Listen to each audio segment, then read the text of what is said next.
الحمد للہ الحمد لولیہ والصلاة لأہلہا اما بعد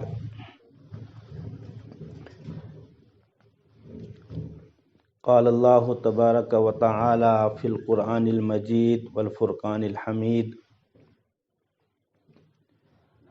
اعوذ باللہ من الشیطان الرجیم بسم اللہ الرحمن الرحیم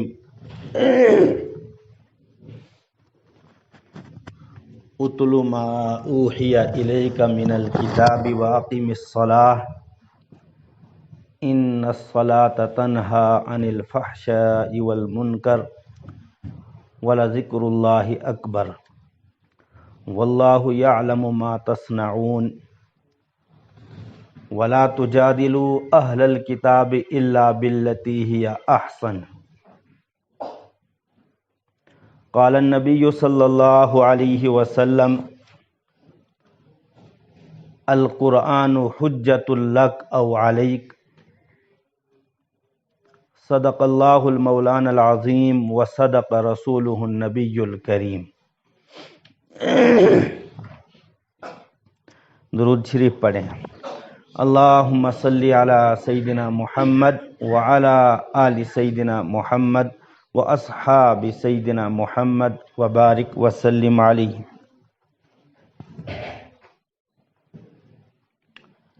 بہت بابرکت مجلس ہے اور گفتگو بھی بہت ہی مختصر ہوگی، اس لیے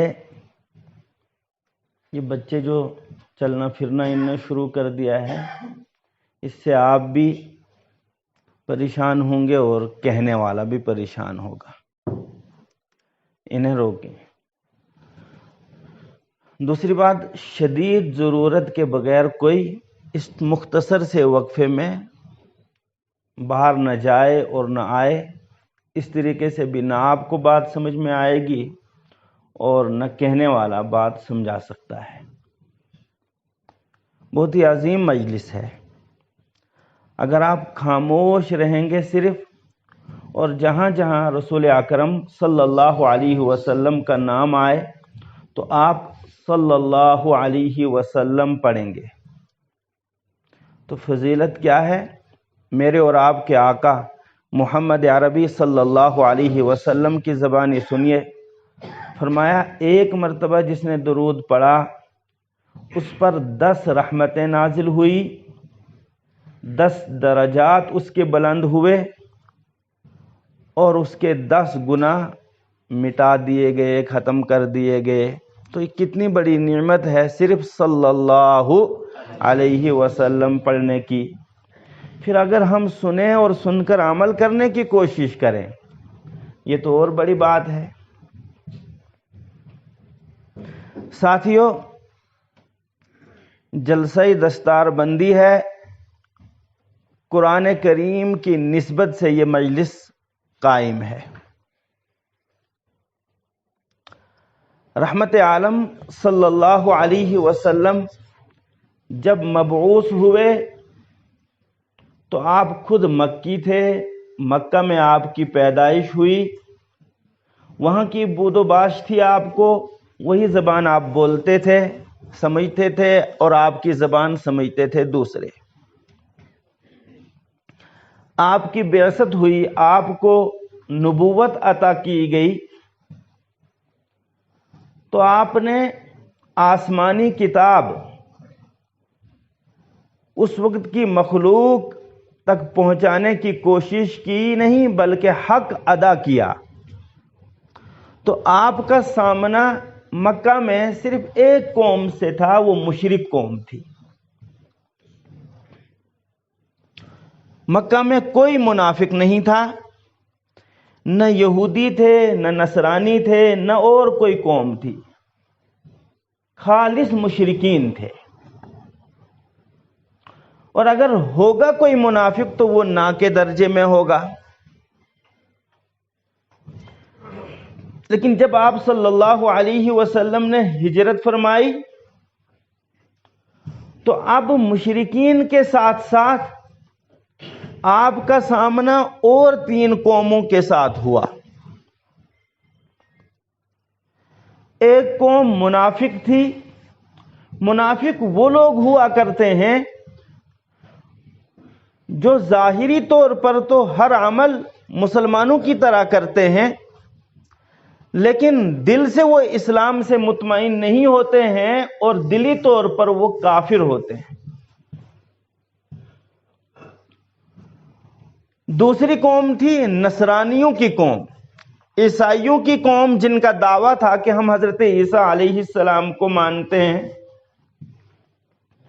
اور تیسری قوم تھی، اور مشرکین کو ملا کر چوتھی قوم تھی یہودی. یہ یہودی قوم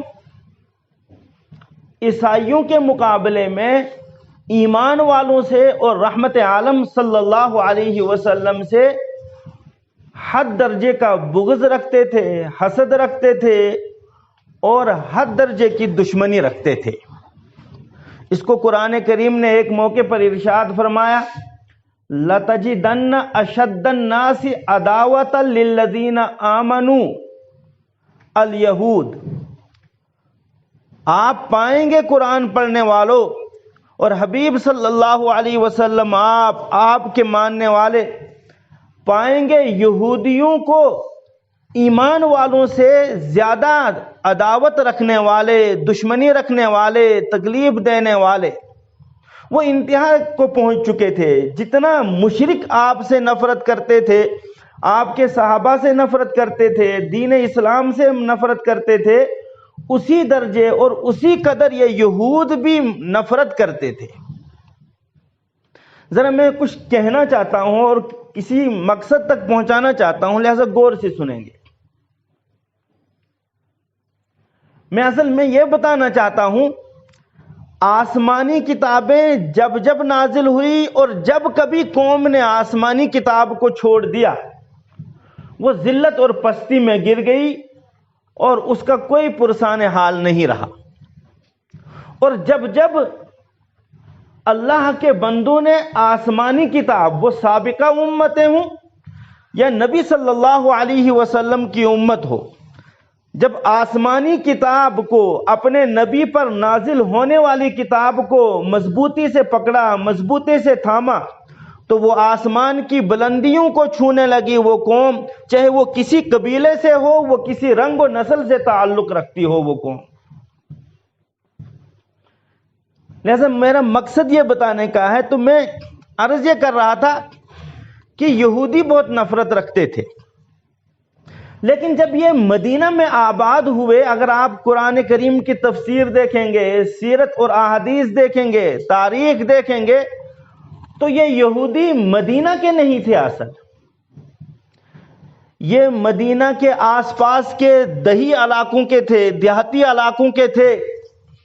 لیکن یہودیوں کا دعویٰ تھا کہ ہم تورات کو ماننے والے ہیں اور حضرت موسیٰ علیہ السلام کو ماننے والے ہیں. اور جو تورات تھی، اگرچہ آج بھی محرف ہے، ان کے پاس آج بھی تورات ہے، لیکن تحریف شدہ ہے. اس میں لفظی تبدیلی بھی ہوئی ہے، معنوی تبدیلی بھی ہوئی ہے. اس میں بھی، اور اس وقت جو موجود ان کے پاس تورات تھی، اس میں آخری نبی صلی اللہ علیہ وسلم کی صفات کا ذکر تھا، اخلاق کا ذکر تھا، کردار کا ذکر تھا، حتیٰ کہ شکل و صورت کا ذکر تھا اس میں. کیونکہ آدم علیہ السلام سے لے کر حضرت عیسیٰ علیہ السلام تک ہر نبی نے آپ کی بشارت دی ہے اور آپ پر ایمان لانے کی تعلیم دی ہے. تو تورات میں یہ بھی لکھا تھا کہ آخری نبی جب آئیں گے، اپنے لوگ اس کو اپنے ملک اور اپنے وطن سے نکال دیں گے، تو وہ ایک مقام پر ہجرت کریں گے. اس ہجرت کی جگہ کی صفات بیان کی گئی تھی کہ وہ کیسی جگہ ہوگی اور وہ آ کر کیا کچھ کارنامے انجام دیں گے. تو رحمت عالم صلی اللہ علیہ وسلم کے دور کے جو یہودی تھے، ان کے آبا و اجداد نے برسوں پہلے، صدیوں پہلے اپنے علاقوں کو چھوڑ دیا، ہجرت کی اور مدینہ میں آ کر بسے. مقصد تھا رحمت عالم صلی اللہ علیہ وسلم آئیں گے، کیونکہ اپنی کتابوں میں پڑھا تھا آئیں گے، اور آنے کے بعد ہم ان کی اعانت کریں گے، مدد کریں گے، ان پر ایمان لائیں گے۔ کتنا اچھا اور خیر کا مقصد تھا کہ ہم مدینہ جائیں گے۔ وہ پہچان چکے تھے علامات اور نشانیوں کے ذریعے، جس کو انگلش والے کہتے ہیں سمبلز کے ذریعے پہچان چکے تھے آپ کی ہجرت گاہ کون سی ہوگی اور آپ کہاں آ کر بسیں گے جب آپ کو اپنے وطن سے نکالا جائے گا۔ تو یہ آ کر مدینہ میں بسے اور مدینہ میں رہنے لگے، بلکہ صرف بسے نہیں، رہنے نہیں لگے، مدینہ کے بااثر لوگوں میں اور تاجر لوگوں میں اور بڑے بڑے مالدار لوگوں میں ان کا شمار ہوا۔ کچھ لوگ تاجر بنے، کچھ کاشتکار بنے، اور کچھ نے تو جو ہے سونے کی مارکیٹ ہی جو ہے خرید کر اس کو آباد کرنا شروع کر دیا۔ قبیلہ بنو قینقاع ان لوگوں نے۔ لیکن آہستہ آہستہ ان کے بزرگ چلتے گئے، وفات ہوتی گئی، اپنی کتاب سے دوری ہوتی گئی، پیسے کی پجاری بن گئے۔ ان کے بڑوں نے آہستہ آہستہ پیسے سے کام شروع کیا، پیسے لینے کا کام شروع کر دیا، اور تورات کو پس پشت ڈالنا شروع کر دیا۔ کوئی بااثر بڑا آدمی گناہ کرتا تھا تو اس سے پیسے لے کر ہلکا پھلکا فیصلہ سنایا جاتا تھا، اور کمزور اور غریب قسم کا آدمی گناہ کرتا تھا اس کو ہبہو وہ سزا دی جاتی تھی جو تورات میں ہوتی تھی، جو منزل من اللہ تھی۔ اگرچہ تبدیل ہو چکی تھی لیکن کچھ باتیں اس میں باقی تھی۔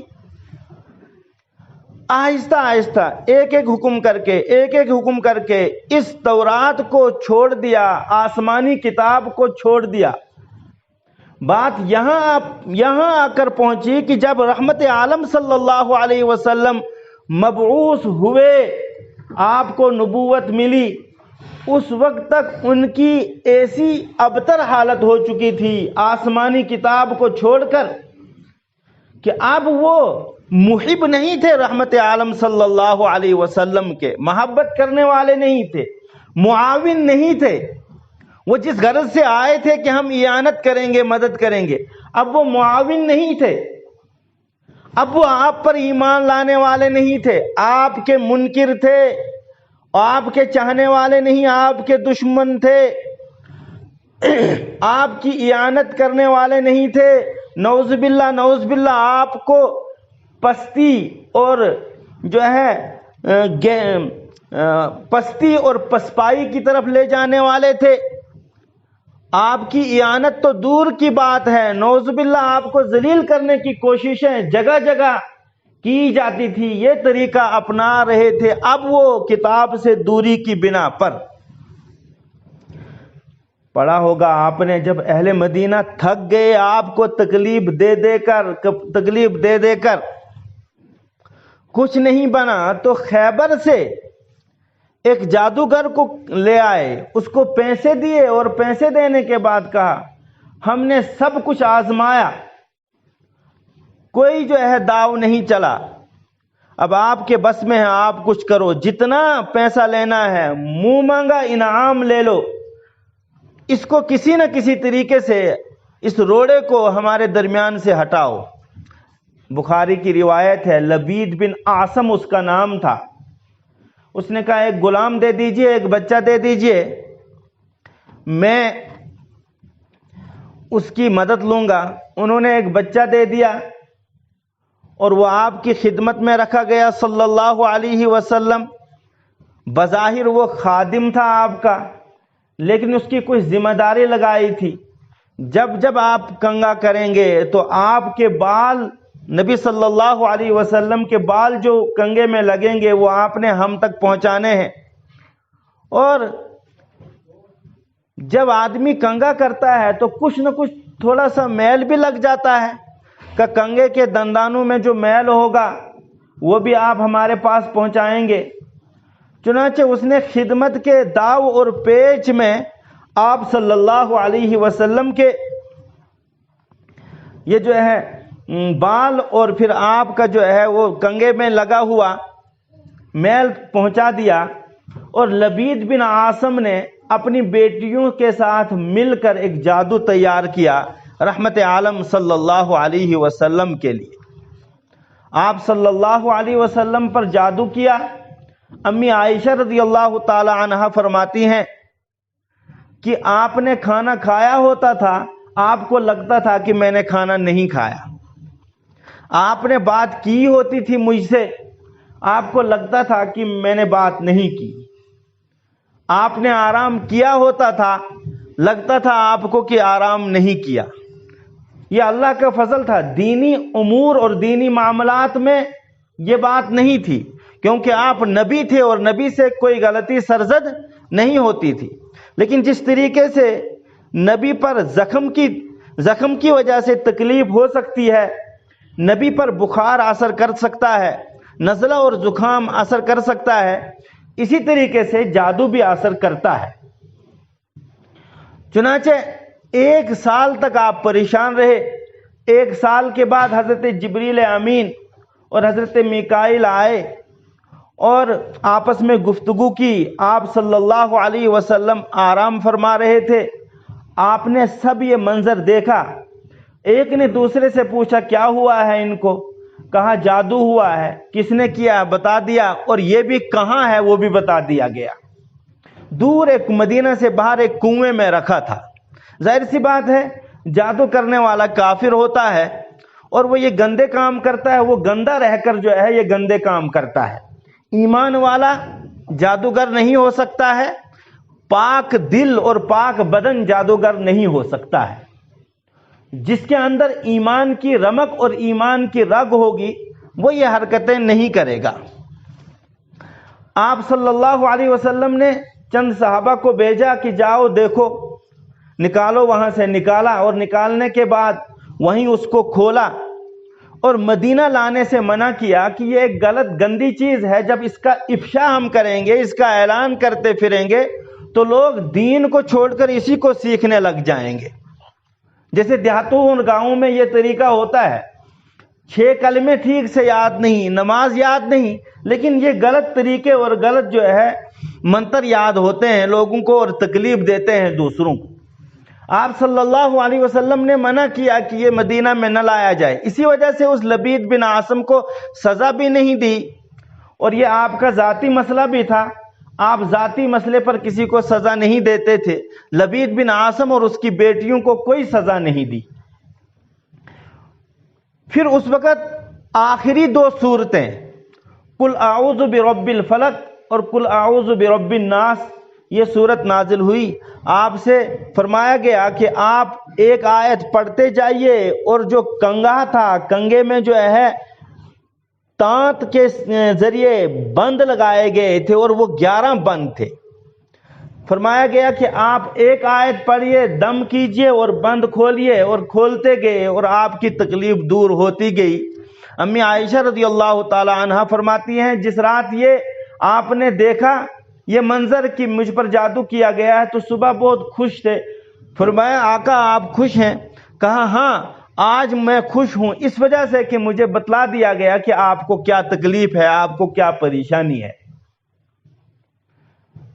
یہ واقعہ بتانا مقصد نہیں تھا، مقصد یہ تھا جب یہود نے آسمانی کتاب کو چھوڑ دیا تو اپنے مقصد کو بھول گئے۔ مدینہ میں بسنے آئے تھے محمد عربی صلی اللہ علیہ وسلم کی اعانت کرنے، محمد عربی صلی اللہ علیہ وسلم کی مدد کرنے، آپ پر ایمان لانے اور آپ کو ہاتھوں ہاتھ اٹھانے، لیکن کتاب آسمانی کتاب کو چھوڑ دیا۔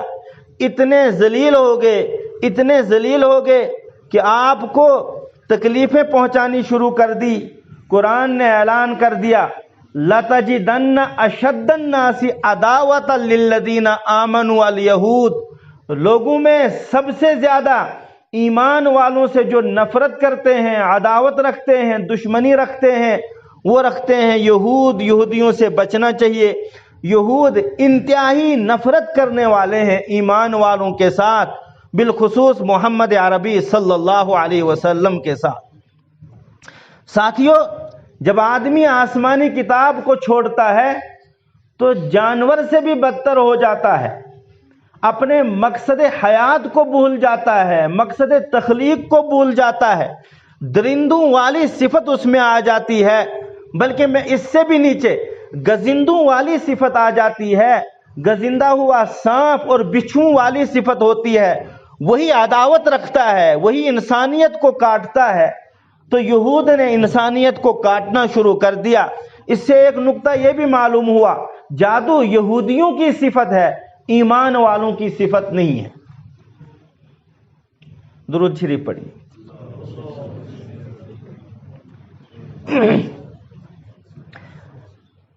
آسمانی کتاب کو چھوڑ دینے کا ایک اور واقعہ قرآن کریم سے سنیے۔ رحمت عالم صلی اللہ علیہ وسلم مکہ میں تھے، 3 سال ہو گئے آپ کو نبوت ملے ہوئے۔ قرآن کریم کی آیت نازل ہوئی، وَأَنذِرْ عَشِيرَتَكَ الْأَقْرَبِينَ۔ حبیب صلی اللہ علیہ وسلم، قریبی رشتہ داروں کو آپ اب ڈرائیے اللہ کے عذاب سے، جہنم سے، قبر کی سختیوں سے۔ قبر پہلی منزل ہے، اگر یہ آسانی کے ساتھ گزر گئی تو اگلی منزلیں آسان گزریں گی۔ آپ صلی اللہ علیہ وسلم صفا پہاڑی، جو حج اور عمرے پہ گئے ہیں، اب تو صفا اور مروہ یہ حرم کے اندر ہی ہیں، پہلے یہ باہر تھے اور پہاڑیاں تھیں کھلے طور پر اور واضح طور پر۔ صفا پہاڑی پر آپ تشریف لے گئے اور آپ کے ہاتھ میں سفید کپڑا تھا۔ عربوں کے ہاں رواج تھا، جب کوئی آدمی کسی پہاڑی پر چڑھ جائے اور سفید کپڑے کو لہرانے لگ جائے اور ساتھ میں کوئی آواز بھی لگائے یا آواز نہ لگائے تو مطلب ہے تیار رہو، ہوشیار ہو جاؤ، تم پر حملہ ہونے والا ہے۔ آپ صلی اللہ علیہ وسلم نے سفید چادر لہرائی۔ سفید چادر لہرانے کے بعد آپ نے، جانتے تھے ہر قبیلے کو، ایک ایک قبیلے کے آدمی کو بلایا، سردار کو بلا کر کہا، اے فلاں اے فلاں اے فلاں، سب وہاں پہنچے۔ ان کو یہ محسوس ہوا کہ سراقہ بن مالک بن جعشم، حال ہی میں بنو کنانہ کا ایک آدمی تھا، اس سے دشمنی ہو گئی تھی مکہ کے کچھ لوگوں کی۔ ان نے سوچا غالباً وہ حملہ کرنے والا ہے، کیونکہ یہ خبریں عام تھی کہ وہ ابھی حملہ کرے گا مکہ والوں پر۔ لوگوں نے سوچا غالباً وہ حملہ کرنے والا ہے، تو یہ فوراً سب وہاں پہنچ گئے۔ آپ صلی اللہ علیہ وسلم نے ان کو مخاطب فرمایا، ایک ایک آدمی کو، اور کہا، سنو، اگر میں تمہیں یہ بتا دوں کہ اس پہاڑی کے پیچھے سے ایک لشکر آ رہا ہے، وہ تم پر حملہ کرنے والا ہے، تو کیا تم مجھے سچا جانو گے؟ کہا، ہاں کیوں نہیں محمد، ہم سچا جانیں گے، اس لیے کہ ہم نے بچپن سے لے کر اب تک آپ کو کبھی جھوٹ بولتے ہوئے نہیں سنا ہے، آپ تو جھوٹ سے کوسوں دور ہیں۔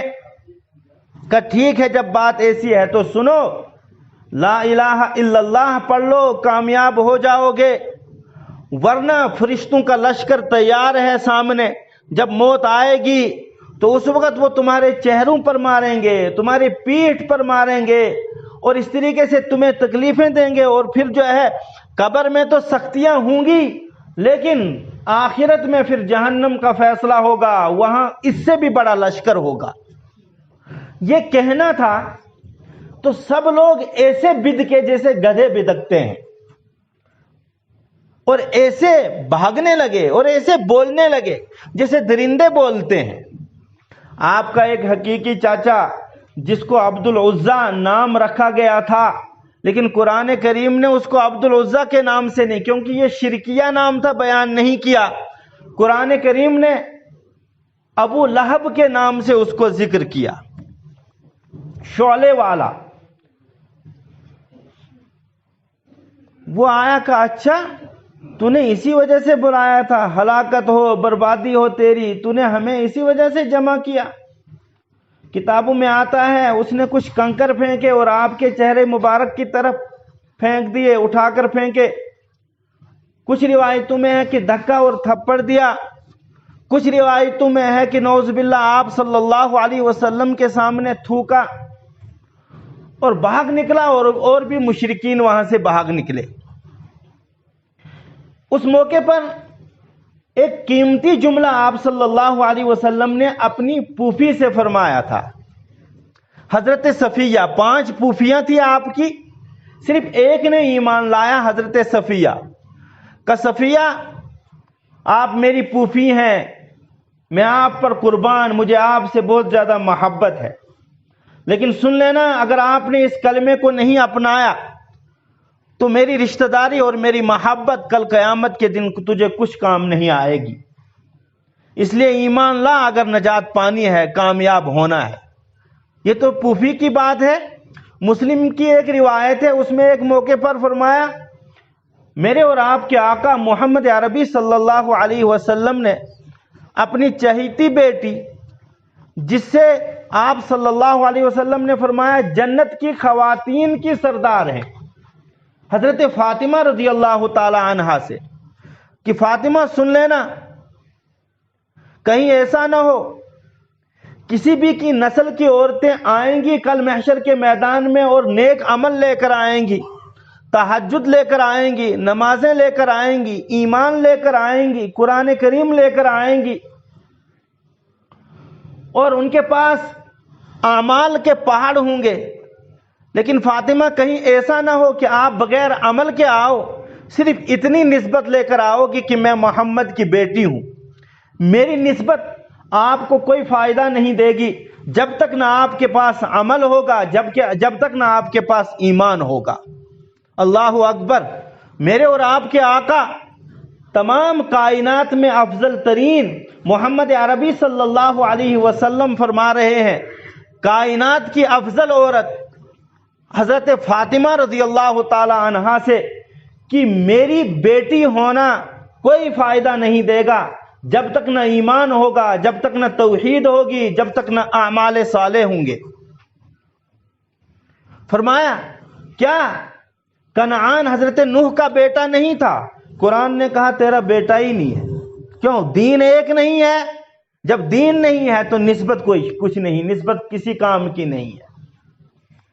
کیا آزر حضرت ابراہیم علیہ السلام کے والد نہیں تھے؟ ظاہراً تھے۔ قرآن نے کہا نہیں، آپ کا اور ان کا کوئی تعلق نہیں ہے، اس لیے کہ اصل دین ہے، ایمان ہے، توحید ہے۔ اگر یہ چیز ہے تو ٹھیک، ورنہ نہیں۔ بہرحال بات دور نکل گئی۔ ابو لہب آپ کا حقیقی چاچا تھا، کتاب کو نہیں مانا، لا الہ الا اللہ تفلحون کو نہیں مانا، وانذر عشیرتک الاقربین کا مقابلہ کیا، آپ کو رد کیا، آپ کا انکار کیا۔ سیرت کی کتابوں میں آتا ہے جس مجلس میں آپ دعوت دینے جاتے تھے تو 2 آدمی پیچھے پیچھے ہو لیتے تھے آپ کی دعوت کی مخالفت کرتے ہوئے۔ وہ تھا ایک ابو لہب، ایک تھا ابو جہل۔ ابو لہب آپ کا حقیقی چاچا تھا، ابو جہل دور کا چاچا تھا، اور آپ کو تکلیف تو دیتے ہی تھے لیکن آپ کی دعوت کو رد کرتے تھے۔ ہر قافلے میں، ہر مجلس میں آ کر کہتے تھے یہ صابی ہے، یہ بے دین ہے، اس کی بات کو نہ مانا جائے۔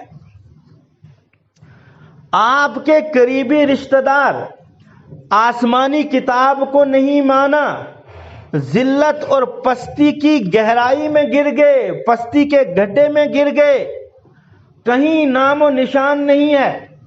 اگر نام لیا جاتا ہے تو آپ کی برکت سے، ورنہ ورفعنا لک ذکرک، حبیب صلی اللہ علیہ وسلم یہ آپ کو پست کرنا چاہتے تھے، آپ کو ذلیل کرنا چاہتے تھے۔ آپ نماز پڑھتے تھے تو آپ کی گردن پر پاؤں رکھ کر آپ کی ناک کو رگڑنا چاہتے تھے۔ آپ سجدہ کرتے تھے، آپ کی پیٹھ پر اوجڑی رکھ کر آپ کو تکلیف دینا چاہتے تھے، دیتے تھے کہ یہ سجدہ کیوں کرتا ہے، اور آپ کو پست دکھانا چاہتے تھے کائنات کے سامنے، امت کے سامنے۔ اشارہ کرتے تھے جب آپ اور آپ کے ساتھی گزرتے تھے کسی مجلس کے پاس سے. لیکن یاد رکھنا وَرَفَعْنَا لَكَ ذِكْرَكَ، قیامت تک تیرا نام میں بلند کر دوں گا. قرآن میں تیرا ذکر ہوگا، حدیث میں تیرا ذکر ہوگا، نماز میں تیرا ذکر ہوگا، اذان میں تیرا ذکر ہوگا، اقامت میں تیرا ذکر ہوگا، دعا میں تیرا ذکر ہوگا. وہ دعا قبول ہی نہیں ہو سکتی ہے جس کے شروع میں درود نہ ہو، جس کے آخر میں درود نہ ہو، جس میں تیرا نام نہ ہو. وَرَفَعْنَا لَكَ ذِكْرَكَ، تیرا نام میں نے بلند کر دیا. اذان نہیں ہو سکتی ہے، نماز کامل نہیں ہو سکتی ہے جس میں درود نہ ہو، اقامت نہیں ہو سکتی ہے جس میں آپ کا نام نہ ہو. قرآن تب تک مکمل نہیں ہو سکتا ہے جب تک نہ آپ کا نام احمد یا محمد پڑھا جائے قرآن کریم میں. اور ایک احمد کا ایک حرف پڑھنے پر 10 نیکیاں ملیں گی، اور اگر سمجھ کر پڑھا تو 27 نیکیاں ملیں گی. حبیب صلی اللہ علیہ وسلم فکر کی ضرورت نہیں ہے. میں نے آپ کو بلند و بالا کر دیا، یہ آپ کو مٹانے کی کوشش کرتے ہیں، کرتے رہیں. مفسرین نے لکھا ہے یہ جو آپ کو معراج عطا کی گئی، یہ معراج تھی ہی آپ کی پستی کے بعد آپ کی بلندی کی انتہا. انہوں نے پست کرنا شروع کر دیا، اور جب تھک گئے تو اللہ نے فرمایا اب میں بلند کروں گا، ایسا بلند کہ کوئی اس کو پست نہیں کر سکتا ہے، کوئی اس کو نیچا نہیں دکھا سکتا ہے. ساتھیو، آپ کے اگر رشتہ داروں نے آسمانی کتاب کو نہیں مانا تو وہ پستی کی کھائی میں گر گئے. اور ادھر بلال حبشی رضی اللہ تعالی عنہ، حبشہ کے رہنے والے، نہ مالدار ہیں، نہ بڑے خاندان کے ہیں، نہ کسی بڑے رنگ اور نسل کے ہیں، اور رنگ بھی کالا. خود ایک موقع پر فرماتے ہیں واہ خدا تیری شان، میں تیرا شکر گزار ہوں، تو نے ایمان کی تقسیم اپنے پاس رکھی. یہ سننے کا جملہ ہے کہ خدا تیرا شکر ہے تو نے ایمان کی تقسیم اپنے پاس رکھی. تو مجھ بلال کالے حبشی آدمی کو ایمان کی توفیق ملی، ایمان ملا. اگر تو نے دنیا کے وڈیروں کے پاس، دنیا کے وزیروں اور حکمرانوں کے پاس ایمان کی تقسیم رکھی ہوتی تو ہر ایک اپنے اپنے رشتہ داروں کو پہلے نوازتا، جیسے آج کے حکمران نوازتے ہیں، آج کے بڑے نوازتے ہیں. مجھ کالے بلال کو کس نے پوچھنا تھا، وہ بھی حبشہ کے جنگلوں میں، جس کا کوئی نام و نشان نہیں. میں تیرا شکر گزار ہوں، اور میں تیرا شکر ادا ہی نہیں کر سکتا ہوں کہ تو نے ایمان کی تقسیم اپنے پاس رکھی اور مجھے ایمان کی توفیق ملی. میں نے اشہد ان لا الہ الا اللہ و اشہد ان محمد عبدہ و رسولہ پڑھا تو تیری کتاب کو اور تیرے حبیب صلی اللہ علیہ وسلم کے اقوال کو دل سے لگایا. آج میں صاحب ایمان ہوں. جو حج اور عمرے پہ گئے ہوں گے، آج اس گئے گزرے دور میں بھی اس خاندان، یہ سمجھ کر کہ یہ اس خاندان کی خواتین ہو سکتی ہیں، بہت عزت کی نگاہ سے دیکھا جاتا ہے. میں عمرے پہ گیا، مسجد نبوی کے آس پاس چاروں طرف ریڑیاں دیکھی اور مختلف چیزیں بیچتے ہوئے دیکھی. برقع پوش ہیں خواتین. تو ایک ڈرائیور لے جا رہا تھا، ام القریٰ ایک بہت بڑی یونیورسٹی ہے، اس کا طالب علم تھا، اور پارٹ ٹائم جو ہے وہ ڈرائیونگ کر رہا تھا. بہت باتیں ہوئی تو میں نے پوچھا آپ یہ بتاؤ کوئی خاتون باہر نہیں ہے، اور جتنے بھی ہیں باپردہ ہیں برقعے کے ساتھ. مجھے حیرت ہوتی ہے مسجد نبوی کے آس پاس کچھ خواتین ہیں، وہ خرید و فروخت کا کام کر رہی ہیں، وہ بیچتی ہیں. کہا آپ نے کیسے دیکھا؟ میں نے کہا گھوما اور دیکھا. کہا برقعے میں تھی؟ میں نے کہا ہاں برقعے میں تھی. کہتے ہیں شکل دیکھی؟ میں نے کہا نہیں، شکل پر زیادہ غور نہیں کی، کیونکہ ہاتھوں میں بھی گلوز لگے ہوئے تھے. کہ یہ آج سے نہیں، خیر القرون سے یہ سلسلہ چلتا آ رہا ہے. مدینہ میں جتنی بھی اس قسم کی عورتیں ہیں سمجھتے ہیں کہ یہ کالی ہیں، ممکن ہے یہ حضرت بلال رضی اللہ تعالی عنہ کے خاندان سے ہوں، ان سے ان کا سلسلہ نسب ملتا ہو۔ حضرت بلال کے ادب اور احترام میں اور ان کی عظمت میں ان عورتوں پر پابندی نہیں ہے کہ یہ بلال کے خاندان کی خواتین ہیں، بلال نے قربانیاں ایسی دی ہیں جو کسی بندے نے نہیں دی ہیں، بلال نے چوٹیں کھائی ہیں، بلال نے ڈنڈے کھائے ہیں، بلال نے آگ کے انگاروں کو ٹھنڈا کر دیا اس کے پسینوں نے، اللہ کی محبت اور اللہ کے رسول صلی اللہ علیہ وسلم کی محبت کی وجہ سے بلال نے جو مشقتیں برداشت کی ہیں ایمان اور کتاب کو ماننے کے لیے، کسی اور نے نہیں۔ حکومت وقت نے فیصلہ کر دیا ہے کہ بلال کے خاندان کی کیا، اگر بلال سے کسی عورت کی شکل بھی ملتی جلتی ہے، رنگ ویسا ہے، اس کو اجازت ہے کہ وہ باپردہ ہو کر مدینہ میں جہاں چاہے گھوم سکتی ہے، جہاں چاہے خرید و فروخت کر سکتی ہے، اس لیے کہ اس کے ابے نے تو قربانی دی ہے دین اسلام کے خاطر۔ مجھے عجیب یہ جو ہے ان کا جملہ لگا، لیکن بہت غور کیا اور آج تک کر رہا ہوں۔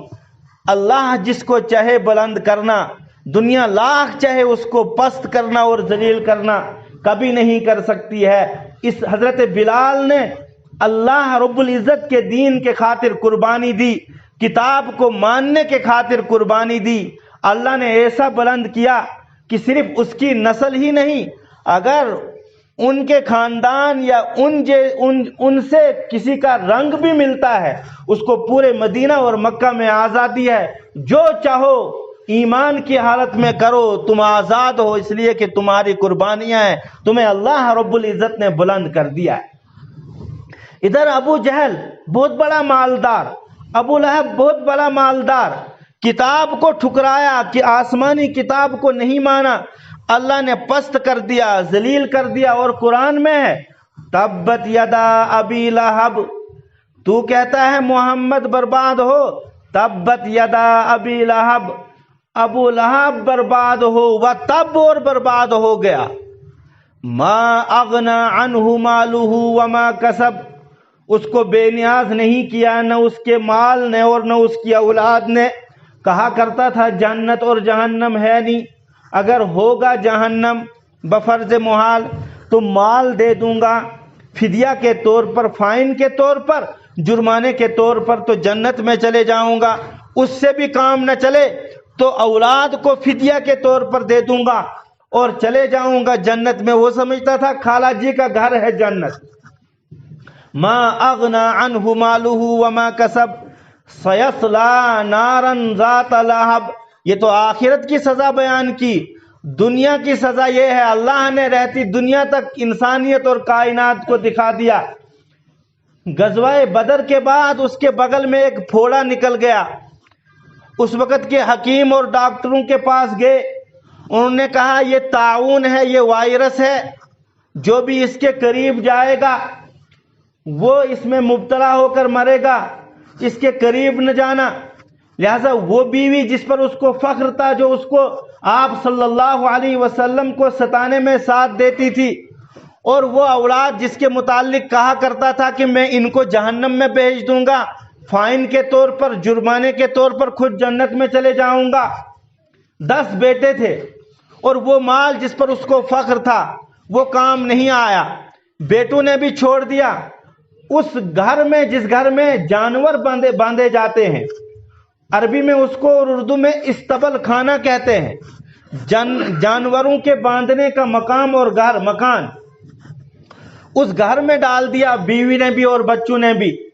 کوئی قریب نہیں جانے لگا، بازار میں گھومنے لگے، مکہ کے بازاروں میں۔ ایک حبشی غلام ملا، اس حبشی غلام کو کہا کہاں جا رہے ہو؟ کہ کام پہ جا رہا ہوں۔ کہ کتنا ملتا ہے؟ کہ 10 دینار ملتا ہے یا 10 درہم۔ کہ ہمارے ہاں آؤ، 20 دینار یا 20 درہم دے دیں گے، کھانا پینا مفت، کمرہ مفت۔ اس نے سوچا اچھی بات ہے، کھانا پینا بھی مفت ہے، کمرہ بھی مفت ہے، 10 کی جگہ 20 مل رہے ہیں، اور ساتھ میں پھر یہ بھی ہے کہ یہ بہت بڑے بااثر لوگ ہیں، مکہ کے سردار ہیں، رئیس ہیں، ان کی خدمت میں رہوں گا، کو اچھا میں چلتا ہوں۔ گیا، کہا کیا کام ہے؟ کہ کام یہ ہے کہ آپ نے ہمارے ابا کی خدمت کرنی ہے، ہم جو کچھ کھانا دیتے رہیں گے آپ نے پہنچانا ہے اور ان کو دوائی دینے کا کوئی بات نہیں ہے۔ ایک دن گیا، کھانا بھی دیا، دوائی بھی دی، بعد میں پتہ چلتا ہے کہ اس کو طاعون ہے، وبا ہے، وائرس ہے۔ بس روزانہ کھانا لاتا تھا، روزانہ دوائیاں لاتا تھا، دوائیاں پھینک دیتا تھا، راستے میں جا کر کھانا کھا لیتا تھا، واپس آ کر کہہ دیتا تھا بیٹوں کو کہ ہاں میں نے جو ہے دے دی دوائیاں بھی، میں نے کھانا بھی دے دیا۔ جو کھیر، جو حلوہ، جو دودھ دیا جاتا تھا وہ خود استعمال کرتا تھا۔ 7 دن گزر گئے۔ میں یہ مزے لینے کے لیے نہیں سنا رہا ہوں، میں بتا رہا ہوں کہ قرآن کو نہیں مانا، اللہ نے دنیا ہی میں ذلیل کر کے چھوڑ دیا۔ اور 7ویں دن پوچھا بیٹوں نے کیا حال ہے ہمارے ابا کا؟ کہا بابا جی تو بہت ٹھیک ٹھاک ہیں، آرام سے کیا، وہ کوئی حرکت نہیں کر رہے تھے، وہ چل بسے تھے۔ کسی طریقے سے پتا چلا کہ وفات ہو گئی ہے تو پھر افسوس ہوا، اور افسوس ہونے کے بعد پھر مکہ کے بازاروں میں گئے، وہاں سے چند حبشی غلام لائے اور چند حبشی غلاموں کو پیسے دیے کہ آپ ہمارے ابا کو لے کر کسی دور جگہ دفنا دو۔ دفنانا کیا تھا، عرب کے بعض قبائل اس وقت بھی دفناتے تھے، یوں ہی ایک کھڈا کھود دیا جنگل میں اور اس طریقے سے جانوروں کا سا سلوک کیا ابو لہب کے ساتھ اور کام ختم کر دیا۔ اللہ رب العزت نے مجھے اور آپ کو دکھا دیا، بتا دیا کہ جو آدمی آسمان کی کتاب کو چھوڑ دیتا ہے، آسمانی کتاب کو، وہ چاہے کتنا ہی قریب ہو کسی سے، وہ اتنا ذلیل ہوتا ہے، اتنا ذلیل، دنیا میں بھی ذلیل اور آخرت میں بھی ذلیل۔ آخرت کا عذاب بیان کیا قرآن کریم نے، سَيَصْلَىٰ نَارًا ذَاتَ لَهَبٍ۔ دوسری طرف دیکھیے قرآن کریم کے ماننے والے حضرت صدیق اکبر رضی اللہ تعالی عنہ قرآن کریم کو زور زور سے پڑھتے تھے۔ مشرکین نے کہا کہ ملک بدر کر دو۔ ملک بدر کیا جا رہا تھا، بخاری کی روایت ہے۔ ابن الدغینہ ایک مشرک آدمی تھا لیکن کچھ نرم دل تھا۔ کہا کہاں جا رہے ہو ابو بکر؟ کہا لوگوں نے نکال دیا ہے، اب میں ہجرت کر رہا ہوں۔ کہا ہجرت کی ضرورت نہیں، آؤ میرے ہاں رہو، اور امن دے دیا کہ آپ یہ میرے ہاں رہیں گے۔ شرط لگائی کہ قرآن کریم کو پڑھنا ہے لیکن یا تو بند کمرے میں پڑھنا ہے، چاہے زور سے پڑھو، اور اگر باہر پڑھنا ہے صحن میں تو آہستہ پڑھو، زور سے نہیں۔ یہ قرآن تھا، قرآن کے عاشق تھے، عشق کی حد تک وہ قرآن کریم سے محبت کرتے تھے۔ انہوں نے انہی کے صحن میں، ابن الدغینہ کے صحن میں پڑھنا شروع کر دیا اور زور زور سے پڑھنا شروع کر دیا۔ ابن الدغینہ کا اہل و عیال اس قرآن کریم کی آواز اور ان لفظوں کو سن کر جو ہے عاشق ہو گئے۔ وہ تمام کام چھوڑ کر صدیق اکبر رضی اللہ تعالی عنہ کا قرآن سننے لگے۔ یہ پھر جب مشرکین نے اعتراض کیا تو ابن الدغینہ نے بھی اپنا امن، جو امان دیا تھا صدیق اکبر رضی اللہ تعالی عنہ کو، وہ واپس لے لیا کہ آپ مانتے نہیں ہیں، آپ کو تو جنون کی حد تک اس کتاب سے محبت ہے، مجھ سے نہیں ہو سکتا ہے۔ جس نے آسمانی کتاب کو سینے سے لگایا، سینے سے کا مطلب خالی سینے سے نہیں، آج ایک طریقہ یہ ہے ہم سینے سے تو لگاتے ہیں ظاہراً، لیکن اس کے احکامات اور قرآن کریم کے مسائل، قرآن کریم کے جو ہے طور اور طریقوں، اس کی دھجیاں اڑاتے ہیں۔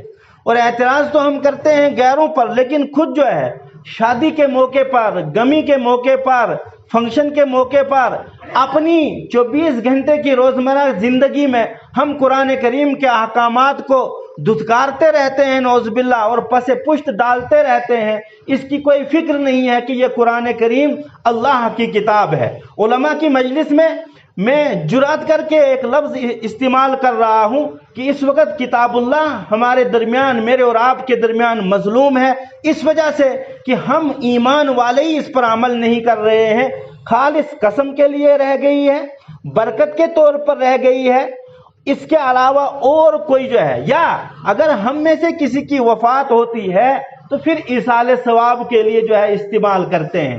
یہ حقیقی مقصد نہیں تھا قرآن کریم کے نزول کا کہ جب کوئی مرے اس کی جو ہے اس کے لیے ایصال ثواب کیا جائے۔ قرآن کریم کا قسم کے لیے استعمال کیا جائے، اس کے اور کچھ حقوق تھے۔ میں نے نمونے کے طور پر آپ کے سامنے عرض کیا کہ جن لوگوں نے قرآن کریم کو سینے سے لگایا، اپنایا، عملایا، وہ آسمان کی بلندیوں کو چھو گئے، اور جن لوگوں نے قرآن کریم کو ٹھکرایا، اللہ رب العزت نے ان کو دنیا میں بھی رسوا اور ذلیل کر دیا، اور آخرت میں بھی رسوا اور ذلیل ہوں گے۔ وہ شعر ہے جو ہماری زبان پہ تو ہوتا ہے، لیکن ہم اس کا مصداق بننے کی کوشش نہیں کرتے ہیں۔ وہ معزز تھے زمانے میں صاحب قرآن ہو کر، اور ہم خوار ہیں تارک قرآن ہو کر، اور حقیقت یہی ہے۔ بہت شوق سے پڑھتے ہیں مجلسوں میں، جلسوں میں، لیکن پھر اس پر غور نہیں کرتے ہیں کہ آخر اگر ہم خوار ہیں، ذلیل ہیں، پستی میں ہیں، تو پھر اس کا تدارک کیا ہے، اس کا علاج کیا ہے، کیسے ہم بلندیوں کو چھوئیں، کیسے ہم اللہ رب العزت کے حقیقی بندے بنیں، اور کیسے رسول رحمت صلی اللہ علیہ وسلم کے حقیقی امتی بنیں۔ وقت کم ہے، میں نے آپ کے سامنے قرآن کریم کی ایک آیت تلاوت کی تھی، اور ابتدا میں تمہید میں عرض کیا تھا اس مجلس کو نسبت ہے قرآن کریم سے، یہ بہت بابرکت مجلس ہے۔ اللہ رب العزت حقیقی معنوں میں اس مجلس کی برکت ہمیں نصیب فرمائے، اور ہر گھر میں اس کتاب کی کرن اور روشنی اللہ رب العزت پہنچائے، ان بچوں کے ذریعے اور اس ادارے کے ذریعے۔ رحمت عالم صلی اللہ علیہ وسلم کے سامنے آپ کے جانثاروں نے سوال کیا کہ اللہ کے رسول، ظلم حد سے زیادہ بڑھ چکا ہے اور اب برداشت سے باہر ہے، کیا کریں؟ رحمت عالم صلی اللہ علیہ وسلم نے وحی کا انتظار کیا۔ وحی نازل ہوئی کہ الف لام میم احسب الناس ان یترکوا ان یقولوا آمنا وهم لا یفتنون۔ اتنی ہی بات نہیں ہے کہ اپنا نام درج کرا دو، لا الہ الا اللہ محمد الرسول اللہ، یعنی راشن کارڈ میں آپ ایمان والے ہیں، بس اس کے بعد کوئی عمل نہ ہو، نہ، ایسا نہیں ہے، بلکہ اس کے لیے قربانیاں دینی پڑیں گی، عزتوں کو جو ہے تار تار کرانا پڑے گا، مال لوٹا جائے گا، گھروں سے نکالے جاؤ گے، پریشان کیے جاؤ گے، لہذا اس وجہ سے آپ کو برداشت کرنا ہوگا۔ پھر اس کے بعد رحمت عالم صلی اللہ علیہ وسلم کے سامنے اس صورت میں بہت سارے مجرم مشرک قوموں کا انجام بیان کیا گیا۔ جب انجام بیان ہوا، آقا نامدار محمد عربی صلی اللہ علیہ وسلم کو اس کے آخر میں، سورت کے آخر میں نہیں، ان مجرم قوموں کے تذکرے اور ان کی ہلاکت اور ان کے عذاب کے بعد بتا دیا کہ حبیب صلی اللہ علیہ وسلم، آپ اور آپ کی امت کے لیے رہنما اصول اور کامیابی کے اصول 3 ہیں۔ نمبر 1، اتل ما اوحی الیک من الکتاب واقم الصلاۃ، تلاوت کیجئے حبیب صلی اللہ علیہ وسلم اس کتاب کو جو آپ کی طرف نازل کی گئی۔ اب خود اندازہ کیجئے، آپ کو اس کتاب کی تلاوت کا حکم دیا گیا، آپ کے توسط سے آپ کی امت کو جو ہے اس کتاب کی تلاوت کا حکم دیا گیا۔ ہم تو خاص مخصوص موقعوں پر مخصوص صورتیں پڑھتے ہیں، اس وجہ سے جو ہے، اور وہ بھی کچھ لوگ پڑھتے ہیں، کیا ہم اس حکم کی پاسداری کرتے ہیں؟ جب نہیں کرتے ہیں تو پھر کامیابی کے راستے کیوں تلاش کرتے ہیں؟ میں کہا کرتا ہوں، ہم سمجھتے ہیں کہ حکومت کے چہرے بدلیں، روسا اور سرداروں کے چہرے بدلیں اور حالات بدلیں گے۔ ساتھیوں، نہیں، قرآن کریم کو اپنانے سے حالات بدلیں گے، چہرے بدلنے سے، ووٹ کا نقشہ بدلنے سے، اور پھر آفیسر بدلنے سے حالات نہیں بدلیں گے۔ حالات بدلیں گے قرآن کریم کو اپنانے سے۔ ایک حکم دیا گیا کہ قرآن کریم کی تلاوت کرو، اور صرف تلاوت ہی نہیں، تلاوت کرو، پھر اس کو ترجمے کے ساتھ پڑھو، پھر اس کے معنی اور مفہوم پر غور و فکر کرو، اس کو خود بھی اپناؤ، دوسروں تک پہنچاؤ۔ یہ حقوق ہیں قرآن کریم کے۔ دوسری بات بتائی، واقم الصلاۃ، نماز قائم کیجیے۔ پھر نماز کے فوائد بتا دیے۔ ذرا اگر میں ہاتھ کھڑا کراؤں تو آج ہی کی فجر کا حساب لگے گا کہ 1% لوگوں نے فجر پڑھی ہے اور کتنے ہی فیصد چھوڑ دیتے ہیں۔ اور کتنے ہی فیصد جو ہے عشاء چھوڑ دیتے ہیں۔ نمازوں کا جب یہ حال ہے تو اللہ کے رسول کو بتلایا گیا تھا کامیابی کی ایک بنیاد ہے تلاوت کتاب، دوسری بنیاد ہے اقامت صلاۃ۔ جب یہی بنیاد نہیں ہے ہمارے پاس تو کامیابی کہاں سے مل سکتی ہے؟ صدیق اکبر جیسا خلیفہ کہاں سے آ سکتا ہے؟ عمر فاروق رضی اللہ تعالی عنہ جیسا خلیفہ کہاں سے آ سکتا ہے؟ میں کہا کرتا ہوں کہاں حکومت وقت نے ہمارے دروازوں پر آفیسر متعین کر رکھے ہیں کہ آپ عشاء نہیں پڑھیں گے تو ڈنڈے پڑیں گے، آپ فجر نہیں پڑھیں گے، اگر پڑھیں گے تو ڈنڈے پڑیں گے۔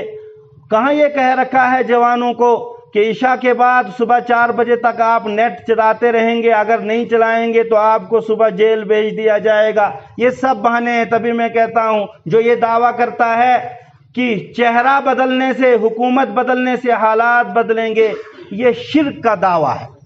تیسری صورت یہ بتائی تھی وَلَا تُجَادِلُوا أَهْلَ الْكِتَابِ إِلَّا بِالَّتِي هِيَ أَحْسَنُ، جن لوگوں کو ایمان، اسلام، کتاب، قرآن اور حبیب صلی اللہ علیہ وسلم کے پیغامات کے متعلق اشکالات ہوں، ان تک احسن طریقے سے آپ دین کو پہنچائیے، ان کے اشکالات کو دور کیجئے، ان کو سمجھائیے، تب جا کر تمہیں کامیابی مل سکتی ہے۔